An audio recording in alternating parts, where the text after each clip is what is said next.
In 2008 and 9, the world's economic system was crashed, brought down by a serious market failure in the financial sector, caused by bankers and politicians. Workers across Europe were hit hard, jobs lost, savings depleted, public confidence shaken. Economic growth dropped almost 10%, deficits went up. Policymakers, bankers and business told us that Europe needed to be more competitive. Their fix for the economy was austerity and a brutal squeeze on workers' wages. Worker pay, which had been increasing 3 or 4% a year, plunged.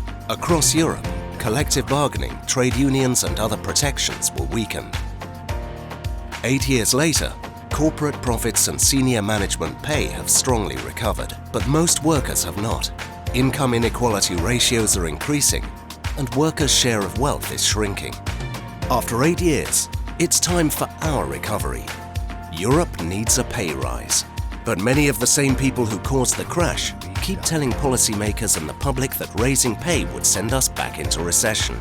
Many ordinary Europeans believe a pay rise will kill jobs. Is it true?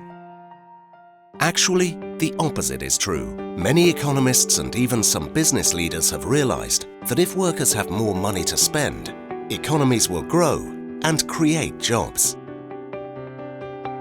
We've all heard of trickle-down economics, the idea that increased wealth at the top somehow benefits everyone else. It doesn't work.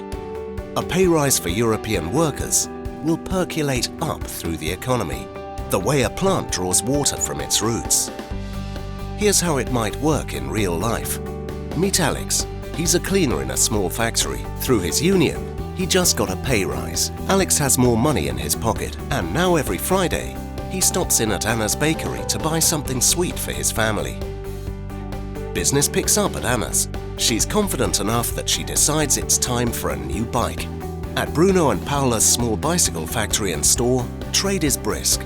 They're even getting orders from outside the country. They add a second shift to keep up with the demand.